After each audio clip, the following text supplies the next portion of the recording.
রামকৃষ্ণনগরে চুরি ও ডাকাতির যন্ত্রণায় নাজেহাল জনগণ। সিডিএসপি অনশুল শর্মার হাতে স্মারকলিপি তুলে দিলেন এলাকাবাসী। শ্রীভূমি জেলার রামকৃষ্ণনগর শহর সহ আশপাশের এলাকায় সাম্প্রতিক সময়ে চুরি ও ডাকাতির ঘটনা আশঙ্কাজনক হারে বৃদ্ধি পাওয়ায় গভীর উদ্বেগ প্রকাশ করেছেন স্থানীয় বাসিন্দারা। দীর্ঘদিন ধরে একের পর এক চুরি ও ডাকাতির ঘটনায় সাধারণ মানুষের মধ্যে আতঙ্কের পরিবেশ সৃষ্টি হয়েছে। অভিযোগ রয়েছে, এ ধরনের অপরাধ দমনে রামকৃষ্ণনগর পুলিশ প্রশাসনের কার্যকর পদক্ষেপ দৃশ্যমান না হওয়ায় জনমনে অসন্তোষ বাড়ছে। এই পরিস্থিতিতে সোমবার রামকৃষ্ণনগর এলাকার বিভিন্ন স্তরের সাধারণ মানুষ একত্রিত হয়ে করিমগঞ্জ মহকুমার সিডিএসপি আনশুল শর্মার সঙ্গে সাক্ষাৎ করেন এবং এলাকার আইনশৃঙ্খলা পরিস্থিতির দ্রুত উন্নয়নের দাবিতে তার হাতে একটি স্মারকলিপি তুলে দেন। স্মারকলিপি গ্রহণের পর সিডিএসপি অংশুল শর্মা উপস্থিত প্রতিনিধিদের আশ্বস্ত করে বলেন, বিষয়টি অত্যন্ত গুরুত্বের সঙ্গে বিবেচনা করা হবে। চুরি ডাকাতির ঘটনাগুলি রোধে প্রয়োজনীয় ও কার্যকর ব্যবস্থা গ্রহণ করা হবে, যাতে ভবিষ্যতে এ ধরনের অপরাধ নিয়ন্ত্রণে আসে এবং সাধারণ মানুষ নিরাপদ পরিবেশে বসবাস করতে পারেন। এদিন স্মারকলিপি প্রদান পরবর্তী সময়ে সাংবাদিকদের মুখোমুখি হয়ে বিষয়টি নিয়ে বক্তব্য রাখেন বিশ্বজিৎ দে। তিনি বলেন, সাধারণ মানুষের নিরাপত্তা নিশ্চিত করতে পুলিশ প্রশাসনের আরও সক্রিয় ভূমিকা অত্যন্ত জরুরি এবং অপরাধীদের বিরুদ্ধে কঠোর ব্যবস্থা গ্রহণের দাবি জানান।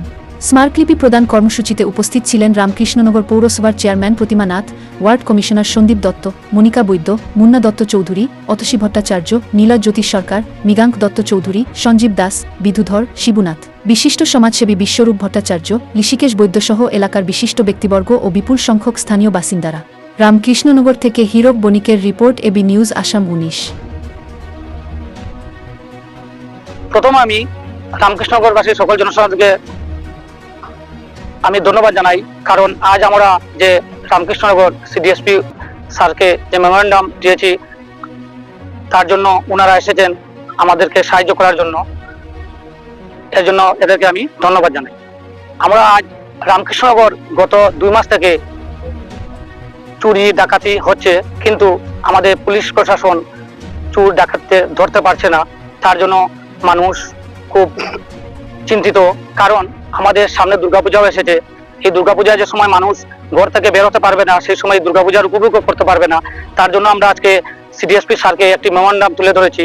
সেই মেমোরেন্ডামে আমরা বলেছি যে আমাদের যে রামকৃষ্ণনগরের ঘন ঘন চুরি ডাকাতি হচ্ছে, সেই চুরগুলি যেন ধরা হয়। যদি ধরা হয় না, তবে আমরা এই গণতান্ত্রিক পদ্ধতিতে একটি আন্দোলন গড়ে তুলতে বাধ্য হব।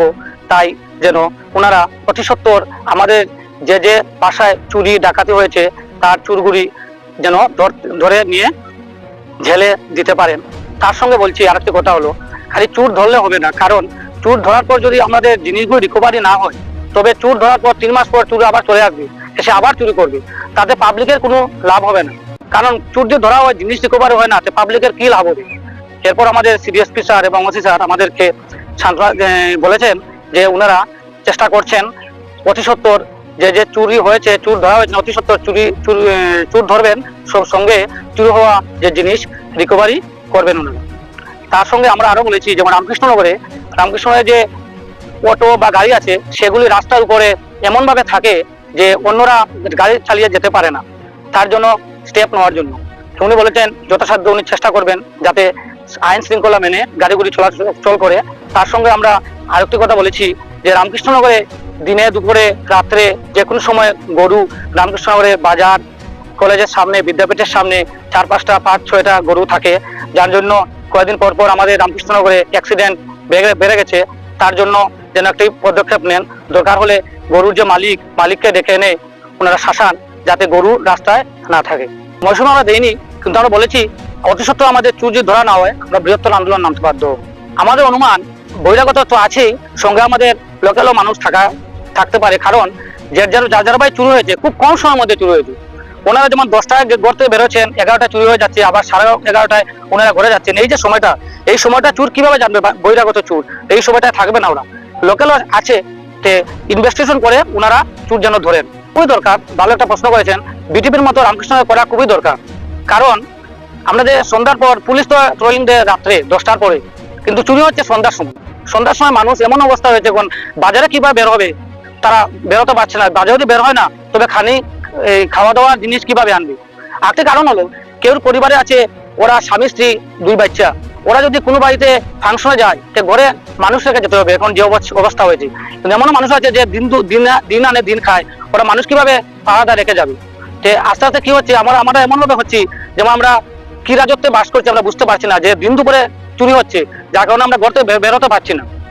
না, রিসেন্টলি যে আমাদের ব্লক রোডে যে একজন কমিশনারের ঘরে যে চুরি হয়েছে, সেটাও তো এক ধরনের দিনের বেলা বললেই চলে। রথের দিন, রথের যে অনুষ্ঠান ছিল সেই দিন ওনারাও নিশ্চয়ই সেই রথের অনুষ্ঠানে বেরিয়ে গিয়েছেন, সেই সময়ের ভিতরে চুরি হয়েছে। কি বলবেন সেই সম্পর্কে? সেই সম্পর্কে কি বলবো আর, এই যে দিন দুপুরে চুরি হচ্ছে, আমি আগে বলেছি এটা খালি এইটা নয়, রাত্রে দিনও 11টায় চুরি হয়েছে রামকৃষ্ণনগর কালী মন্দিরে চন্দ্রনাথের বাসায়। এই জন্য আমরা চুলের উপদ্রব এমন ধরেছে যে এই যে সময়টা যে আমরা যে ওয়ার্ড কমিশনার সন্দীপ দত্তের বাসায় চুরি হয়েছে, এই সময়টা যে উনি থাকবেন না, চুরটা জানলো কিভাবে? নিশ্চয়ই লোকাল কেউ আছে জড়িত, যা ইনফরমেশন দিয়েছে। কিন্তু এটা তো আমরা বের করতে পারবো না, তার জন্য প্রশাসন আছে, এটা প্রশাসনের সম্পূর্ণ দায়িত্ব পড়ে প্রশাসন এটা বের করে দেওয়ার জন্য। আমরা যদিও বহুদিনের একটি প্রশ্ন ছিল, সেই প্রশ্ন এখন জানার চেষ্টা করবো যে বিগত কয়েকদিন আগে একটি 2 নম্বর ওয়ার্ডে একজনের ঘরে চুরি হয়েছিল 14 লক্ষ কিছু স্বর্ণলঙ্কার চুরি হয়েছিল। সেই চুর এবং সেই স্বর্ণলঙ্কার বা নগদ টাকা পুলিশ উদ্ধার করতে পেরেছে, কি জেনেছেন আপনি? আমরা জানি যে আমরা এই ব্যাপারে প্রশ্ন করেছিলাম আমাদের সিডিএসপি স্যার এবং ওসি স্যারকে।